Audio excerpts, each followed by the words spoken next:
어느 마을에 큰 부자가 있었습니다.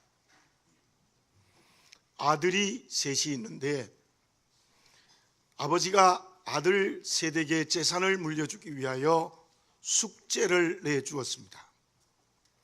한 달간의 여유를 줄 테니 세상에서 제일 귀한 것을 가져오너라. 한 달이 지나서 세 아들은 모두가 다 가장 귀한 것을 아버지 앞으로 가져왔습니다.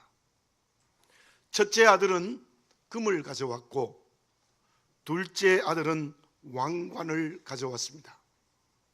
그런데 셋째 아들은 아무것도 가져오지 않았어요. 아버지가 물어보았습니다. 너는 왜 아무것도 가져오지 않았니? 아버님, 제가 세상에 아무리 한 달 동안 다녀보아도 가장 귀한 것을 찾을 수 없었습니다. 그런데 한 농부가 이마에 땀을 흘리면서 열심히 일하는 것을 보고 제가 깨달은 것이 있습니다. 세상에서 가장 귀한 것은 바른 열정입니다. 그렇게 이야기를 했어요. 그렇구나. 너희들이 모두가 다 세상에서 가장 귀한 것을 가져왔으니 재산을 똑같이 세 아들에게 나누어 주겠다. 그래서 세 아들에게 똑같이 아버지의 재산을 나누어 주었습니다. 첫째 아들은 받은 재산으로 더 많은 금을 얻기 위하여 열심히 장사를 하고 사업을 했습니다. 더 많은 금을 얻기 위하여 불의한 방법으로, 잘못된 방법으로 장사를 했어요. 결국은 나중에 그 장사가 망하여 모든 재산을 잃어버렸습니다. 둘째 아들은 아버지가 준 재산으로 권력을 얻기 위하여 온갖 노력을 다했습니다. 결국은 뇌물로 주의를 얻으려 하다가 감옥에 갇히는 신세가 되어졌습니다. 셋째 아들은 열심히 밭을 일구어 곡식과 과수나무를 경작했어요. 그 일이 확장되어 식품 공장을 경영하게 되었고 얻은 이익을 많은 공장의 직원들과 나누어 가졌습니다. 그 일이 온 나라에 알려지면서 나라의 경제를 담당하는 재상의 위치를 얻었습니다. 저는 그 이야기를 읽으면서 느껴진 것이 있습니다. 나는 누구인가? 나는 하나님의 자녀이다. 자녀된 우리에게 하나님 아버지께서 주시는 기업이 있는데 그 기업을 어떻게 사용했는가라는 질문을 하지 않을 수 없었습니다.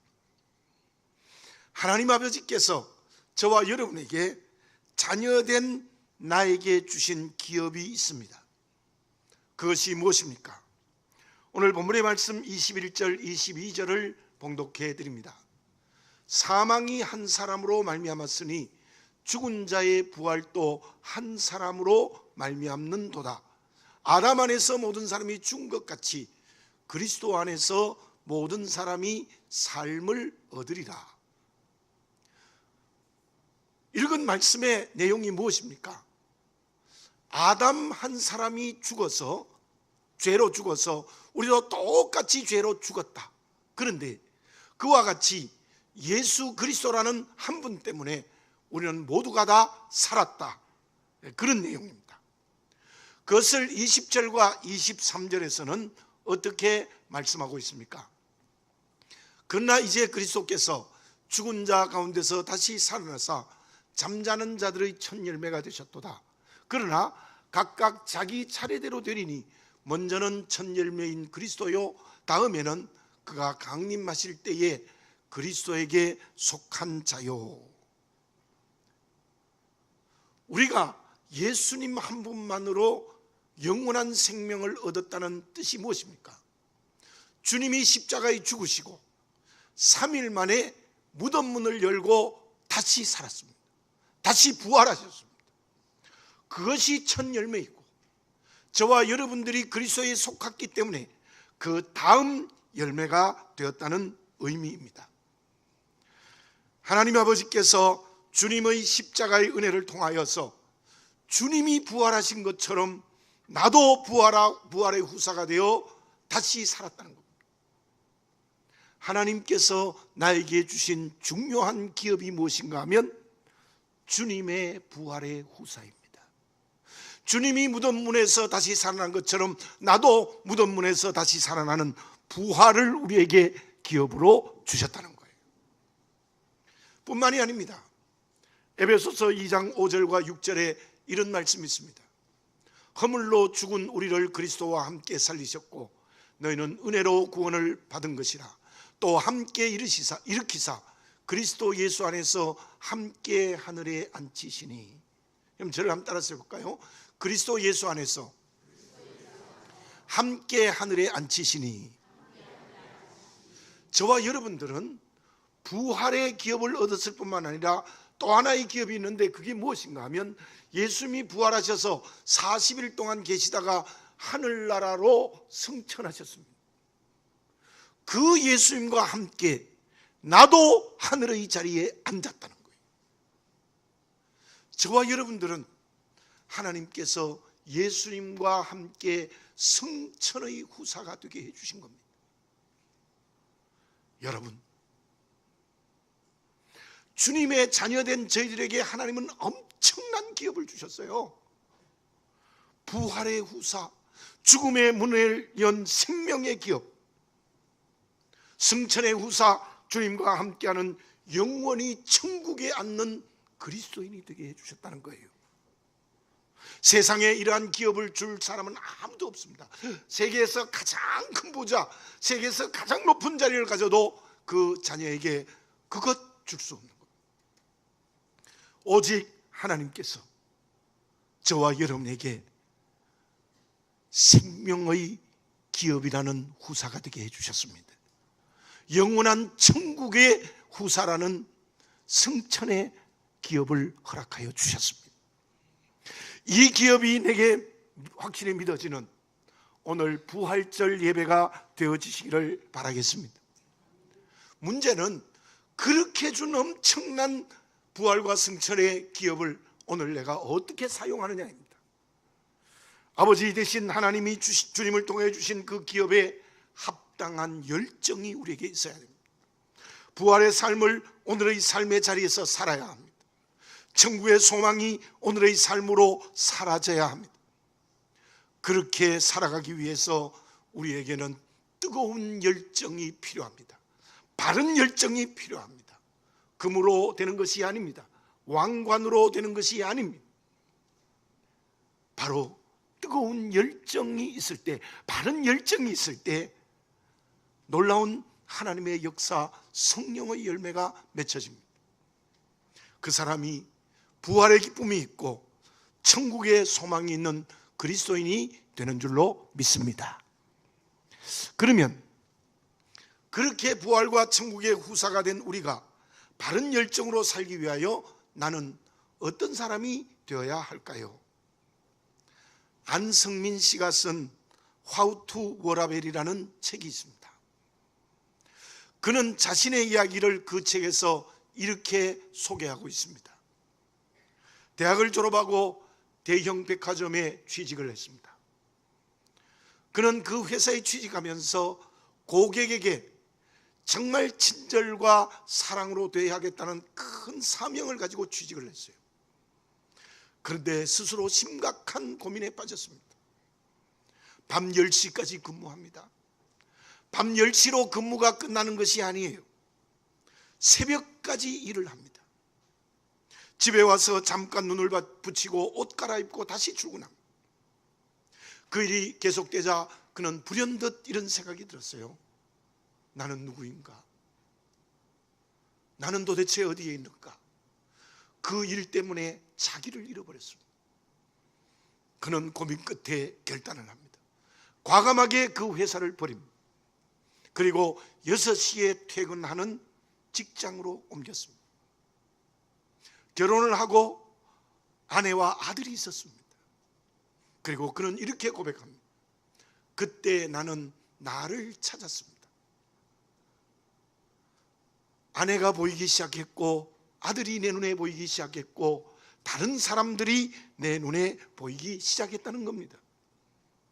어린아들과 정겨운 대화를 합니다. 함께 자전거를 탑니다. 아들아, 너가 10살이 되면 함께 탁구장에 가서 탁구를 배우자. 약속합니다. 아내와 정겨운 대화를 합니다. 친구의 관계가 회복이 되고 새로운 친구가 생겼습니다. 그는 지금 작가입니다. 컨설턴트 일을 하고 있습니다. 그는 이렇게 말합니다. 내가 없는 우리가 있을 수 없습니다. 저는 그 글을 읽으면서 새로운 생각을 했습니다. 저는 한동안 내가 중요한 것이 아니라 우리가 중요하다고 굉장히 깊이 생각하고 몰두한 적이 있습니다. 그래서 라이놀드 니버가 가지고 있는 신학적 생각에 동감을 했습니다. 도덕적인 인간과 비도덕적인 사회, 그 책에서는 사람 한 사람 한 사람은 모두 선한데 조직이 악하여서 들어가면 나도 악하게 된다는 그런 내용입니다. 그래서 구조를 바꿔야 된다는 주장이에요. 그 철학을 가지고 정치한 사람이 지미 카터 대통령입니다. 물론 제가 그것을 부정하지 않습니다. 그러나 그렇지만은 않습니다. 성경이 우리에게 들려주는 말씀의 의미가 무엇입니까? 말씀을 깊이 읽고 묵상해 보십시오. 안성민 씨의 말처럼 내가 소중합니다. 내 한 사람이 변하여 너를 변화시킬 수 있습니다. 내 한 사람이 제대로 바뀌어야 우리를 바꿀 수가 있습니다. 내가 새로워져야 공동체를 살릴 수가 있습니다. 예레미야서 5장 1절에 이러한 말씀이 있습니다. 너희는 예루살렘 거리를 빨리 다니며 그 넓은 거리에서 찾아보고 알라. 너희가 만일 정의를 행하며 진리를 구하는 자를 한 사람이라도 찾으면 내가 이 성읍을 용서하리라. 하나님의 말씀입니다. 왜 유대가 멸망했습니까? 왜 유대의 양반들과 전문가들이 또 소년들이 바벨론으로 포로로 끌려가는 비참한 결과가 맺어졌습니까? 그것은 예루살렘 거리에 정의와 진리를 구하는 한 사람이 없었기 때문입니다. 제대로 된 믿음이 있는 한 사람이 있었다면 나라가 멸망하지 않았다는 거예요. 소돔과 고모라 성은 10사람의 의인이 없어서 하나님께서 불과 유황으로 멸망시켰습니다. 그때의 10사람은 가족 한 가정입니다. 한 가정이 정의와 진리를 구하지 않았기 때문에 불과 유황으로 소돔과 고모라 성을 멸망시키고 말았습니다. 내 한 사람이 소중합니다. 내 한 사람이 생명으로 살아있으면 너를 살리고 우리를 살릴 수 있습니다. 그렇다면 내 한 사람이 변화되는 게 어떻게 변화되는 것입니까? 누가 하나님이 주신 부활과 천국의 기업을 받아 오늘 그 기업을 제대로 사용하는 바른 열정을 가진 그리스도인이 될 수 있습니까? 그 대답이 오늘 본문의 말씀 31절에 있습니다.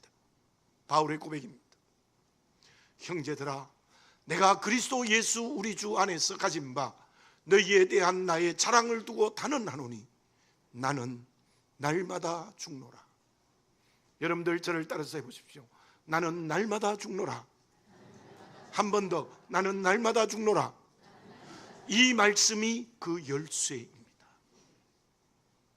나는 날마다 죽노라는 그 고백이 무엇일까요? 그것은 나를 완전히 없애는 것이 아니라 나를 제대로 발견하고 찾는 방법입니다. 무엇일까요? 저 말씀의 앞부분을 보십시오. 내가 그리스도 예수 우리 주 안에서 가진 바 너희에 대한 나의 자랑을 두고 단언하노니. 나의 자랑이 무엇입니까? 내가 예수 그리스도 안에 있는 겁니다. 바울이 지금 무엇을 말하고 있는 거예요? 그리스도 안에 있는 내가 되기를 원하는 거예요. 다른 말로 표현하면 내가 그리스도 안에서 나를 발견했다는 거예요. 그리스도 안에서 나를 찾았다는 거예요. 그렇다면 나는 날마다 죽노라는 말씀의 의미는 무엇입니까? 그리스도 밖에 있는 내가 죽어야 된다는 거예요. 그리스도 밖에 있는 내가 날마다 죽어야 된다는 거예요. 그 고백이 오늘 말씀의 중심일 뿐만 아니라 고린도전서 15장의 중심 메시지입니다. 그것은 바울이 빌립보서 3장에서 무엇이라고 고백하고 있는 곳에서 발견할 수 있습니다. 난지 8일 만에 할례 받은 것, 이스라엘 족속 베냐민 지파, 히브리인 중에 히브리인 바리새인, 율법에 흠이 없는 자, 열심히 교회를 핍박한 것, 제가 조금 더 확대하여 보태면 로마 시민권을 가진 것, 헬라 철학에 정통한 것, 이거 전부 화려한 이력서인 그리스도 밖에 있는 것을 배설물로 여겼다는 거예요. 배설물로 버렸다는 거예요. 그는 빌립보서 3장 8절에서 이렇게 고백하고 있습니다. 또한 모든 것을 해로 여김은 내 주 그리스도 예수를 아는 지식이 가장 고상하기 때문이라. 내가 그를 위하여 모든 것을 잃어버리고 배설물로 여김은 그리스도를 얻고. 여러분들, 배설물이 뭡니까? 배설물은요, 우리 화장실에서 매일 버리는 게 그게 배설물입니다. 여러분들, 화장실 갔다 와서 아깝다고 생각하는 사람이 있습니까? 속이 시원하죠. 버릴 것을 버렸죠. 바울이 그렇게 버렸다는 거예요. 그리스도 밖에 있는 모든 것을 깨끗이 버렸다는 거예요. 왜? 그리스도 안에 있는 나를 발견하려고요. 엠마오로 돌아가는 제자들이 절망했습니다. 왜요? 십자가에 죽은 주님만 보았기 때문이에요. 그러나 부활하신 주님을 만났을 때 그들의 걸음은 반대로 돌아선 희망의 사람들이 되었습니다. 그 이유가 무엇입니까? 부활하신 그리스도 안에서 자기를 발견했기 때문입니다. 그 사람들은 부활의 후사, 천국의 후사가 되어 주님의 부활을 증거하는 사명의 길을 걸어갔습니다. 햇셀이 쓴 예언자라는 책에서 이런 말을 하고 있습니다. 교사의 인품은 학생들이 읽는 교과서이다. 학생들이 절대로 잊지 않는 교과서가 교사이다. 학생들은 선생님의 인격을 따라간다는 거예요. 그래서 선생님은 학생들의 교과서와 같다는 것입니다. 여러분, 왜 너를 변화시키지 못합니까? 왜 우리를 변화시키지 못합니까? 왜 한국교회가 새로워지지 못합니까? 왜 저 북한이 통일되지 않습니까? 예배드리는 나라가 될 수 없습니까? 왜 열방이 하나님을 경외하지 못합니까? 여러분, 내 한 사람이 그리스도 안에서 나를 발견하는 교과서가 되어 있지 못했기 때문입니다. 부활의 후사, 천국의 후사라는 그리스도 안에서 나를 발견하는 나를 찾지 못했기 때문입니다. 소극적으로 말씀드리면 그리스도 밖에 있는 내가 죽지 않기 때문이에요. 저와 여러분, 가정의 교과서가 되어야 합니다. 교회 안에 믿음의 모범을 보여야 합니다. 직장과 사업에서 그들이 나를 보고 교과서로 삼아야 됩니다. 이 나라, 이 민족, 열방까지 나는 그리스도 안에 있는 나를 발견하는 부활과 천국의 후사라는 기업이 제대로 있어야 되는 거예요. 그것을 달리 말하면 예수님의 인격이 나의 인격이 되어야 됩니다. 내 말이 거듭나야 돼요. 마음이 새로워져야 됩니다. 우리의 삶이 성령으로 거듭나야 합니다. 우리는 가끔 이런 말을 듣습니다. 나는 저 사람 때문에 예수 믿었어. 저 사람 때문에 나는 교회 갔어. 근데 반대로 나는 저 사람 때문에 예수 절대로 안 믿어. 나는 저 사람 때문에 교회 안 가. 핍박이 아니라 비난이라면 그 이유가 무엇입니까? 우리가 그리스도 안에서 나를 발견하지 못했기 때문입니다. 그리스도 밖에 있는 것을 붙들고 있기 때문입니다. 그리고 진정으로 부활과 천국의 후사가 되어 있지 못했기 때문입니다. 우리는 예배는 드리는데 세상 사람들과 똑같지 않습니까? 그리스도 밖에 있는 나로 살아가지 않습니까? 물질의 욕심, 지위의 자랑, 주어진 것으로 온갖 사치와 향락과 쾌락의 길을 걸어가는 것 전혀 다르지 않게 살아가고 있지 않습니까? 그리스도인의 거룩성이 없습니다. 그 사람은 부활의 후사가 아닙니다. 천국의 기업을 얻은 사람이 아닙니다. 그 사람은 그리스도 안에서 자기를 발견한 사람이 아닙니다. 고린도후서 5장 17절에 이러한 말씀이 있습니다. 그런즉 누구든지 그리스도 안에 있으면 새로운 피조물이라. 이전 것은 지나갔으니 보라 새 것이 되었도다. 그리스도 안에 있으면 새로운 피조물이라. 그리스도 안에 있으면 새 것이 되었도다. 그리스도 밖에 있는 모든 것은 다 죽었다. 물론 제가 이 말씀을 드리는 것은 내가 세상의 물질을 얻고 건강을 얻고 자녀들이 있고 지위가 없다는 게 필요 없다는 게 아닙니다. 진정으로 그리스도 안에서 나를 발견하고 그리스도의 밖에 있는 내가 죽고 부활과 천국의 후사가 되면요, 내게 있는 물질, 건강, 지위, 자녀 전부가 하나님의 영광을 드러냅니다. 생명의 역사를 일으킵니다. 구원의 역사를 일으킵니다. 하나님의 나라를 만듭니다. 우리가 하나님으로부터 엄청난 기업을 받지 않았습니까? 영생이라는 부활의 후사, 천국의 구원과 상급이라는 저 성천의 후사가 됐는데요, 오늘의 우리의 삶에 그렇게 살아가고 있습니까? 정말 그리스도 안에서 나를 발견하고 그리스도 밖에 있는 내가 죽어가고 있습니까? 우리 오늘 다시 한번 바울처럼 그리스도 안에서 나를 발견하고 찾는 부활과 천국의 후사가 되는 역사가 일어나시기 바랍니다. 그러면 주님의 부활과 승천의 후사가 되어 그리스도 안에서 자기를 발견한 사람, 바른 열정을 가지고 살아가는 사람은 이 세상에서 어떻게 살아가는 겁니까? 또 어떤 사람이 되는 겁니까? 어느 마을에 400년이 넘는 오래된 나무가 동네 중앙에 있었습니다. 마을 사람들은 그 나무를 자랑스럽게 생각했어요. 여름이면 시원한 그늘을 만들어주는 쉼터가 되기도 했어요. 14번의 벼락을 맞았지만 그 나무는 살아났어요. 큰 산불이 그 나무까지 내려왔지만 그러나 완전히 태워지지 않고 살았습니다. 가뭄과 홍수에서 꿋꿋하게 서 있었습니다. 그런데 문제가 생겼어요. 어느 날 갑자기 그 나무가 시들더니 죽어버렸습니다. 전문가들이 와서 조사를 해봤더니 나무 속이 문제였어요. 딱정벌레들이 나무의 속을 계속해서 파먹었습니다. 그 일이 계속되면서 더 이상 나무를 회복시킬 방법이 없었다는 것입니다. 그리스도 안에서 나를 찾은 주님의 후사가 된 나는 어떻게 살아야 합니까? 어떻게 살아가게 됩니까?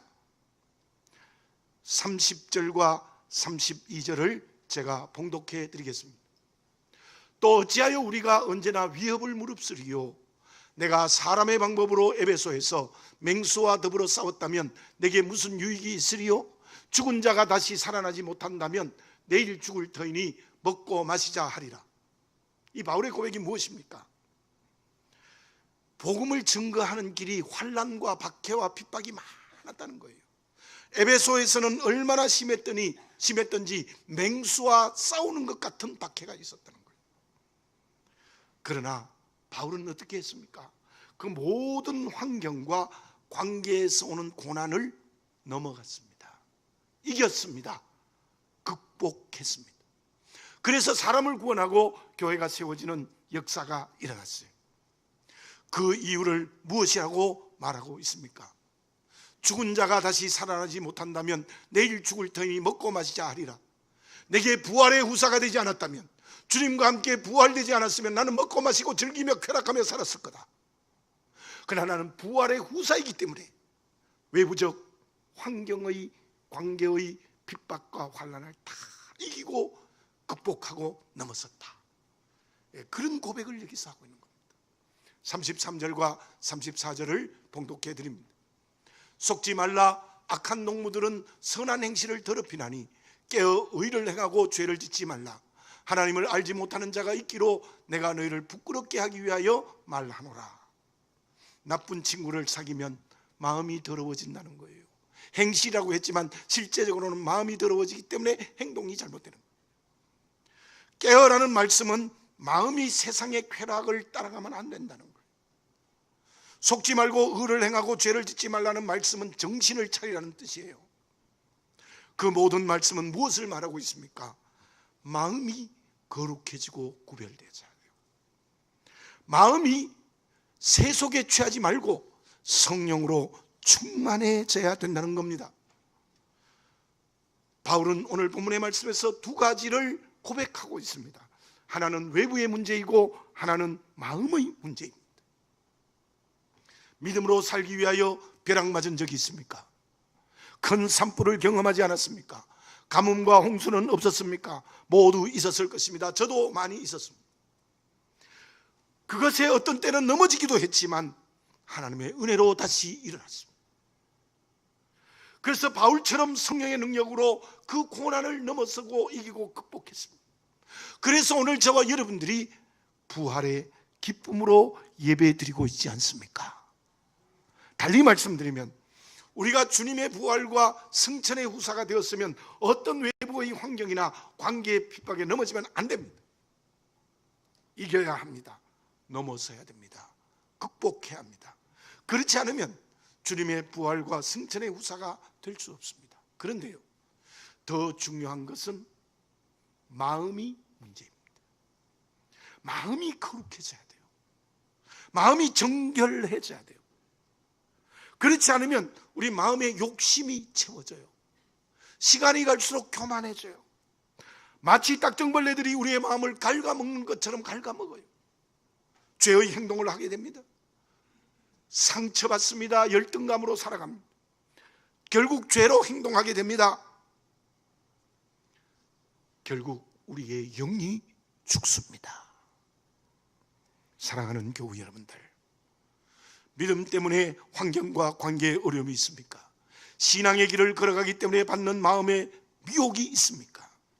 저와 여러분들은 주님의 부활과 승천의 후사이기 때문에 그 모든 것을 극복하고 넘어서야 됩니다. 그 두 가지를 넘어서야 진정 주님의 부활과 승천의 후사가 될 수 있습니다. 다윗이 사울의 손으로 죽어야 하는 죽음 앞에 있었습니다. 짧은 기간이 아니라 긴 기간 동안 그는 사울의 군사들에게 포위되기도 하고 죽음 앞에 있었습니다. 그 환경과 관계를 다윗이 어떻게 했습니까? 넘어섰습니다. 이겼습니다. 극복했습니다. 그런데 사울을 죽일 수 있는 기회가 결정적으로 몇 번이나 있었어요. 여러분들, 정치가 어떻습니까? 정적을 죽여야 내가 살아요. 다윗이 사울을 죽여야 내가 사는 거예요. 그럼에도 불구하고 다윗은 사울을 죽이지 않았습니다. 왜 그랬을까요? 그 마음속에 말씀이 가득 찼기 때문이에요. 어떤 말씀이었을까요? 하나님이 기름 부어 세운 왕을 사람인 내가 해할 수 없다. 어떤 날은요, 물병과 창을 가져온 것도 후회했어요. 다윗이 후회했어요. 그 정도로 다윗은 마음이 말씀으로 가득 채워 있었어요. 그는 시편 18편 1절 2절에서 사울의 손에 벗어났을 때 이렇게 고백해요. 나의 힘이신 여호와여, 내가 주를 사랑하나이다. 여호와는 나의 반석이시요 나의 요새시요 나를 건지시는 이시요 나의 하나님이시요 내가 그 안에 피할 나의 바위시요 나의 방패시요 나의 구원의 뿌리시요 나의 산성이시로다. 이 다윗의 고백을 보면요, 하나님이 나의 힘이시기 때문에 나는 어떤 환난과 핍박과 고난을 이길 수 있습니다. 나를 죽이려는 사람도 이길 수 있습니다. 그리고 그 마음에는 말씀으로 가득 차 있었던 사람이 다윗이에요. 그 다윗을 오늘로 말하면 진짜 안과 밖 모두가 주님의 부활과 승천의 후사였습니다.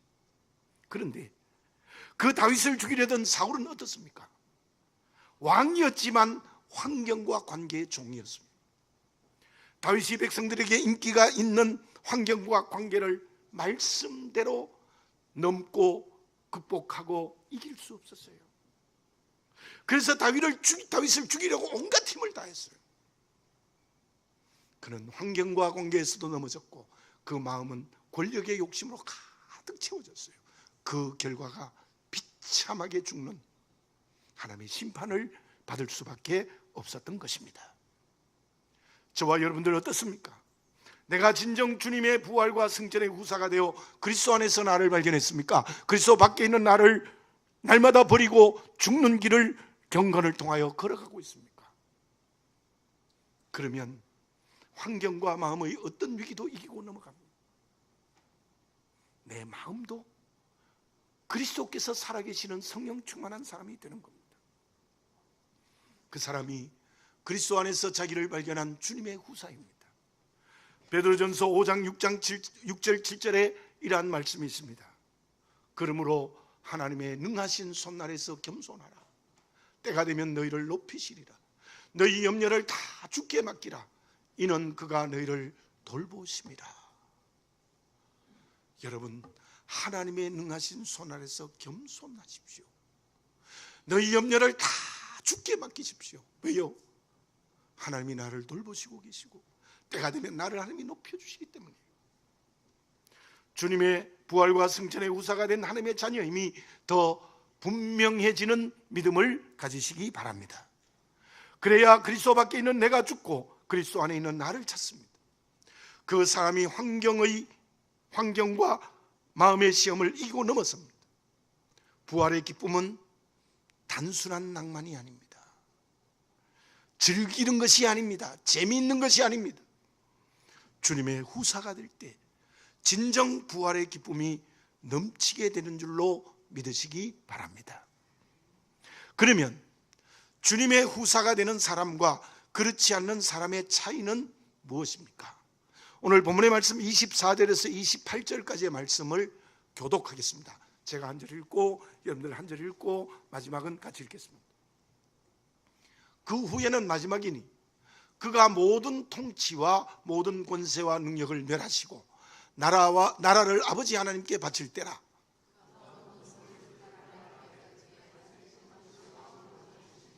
맨 나중에 멸망받을 원수는 사망이니라.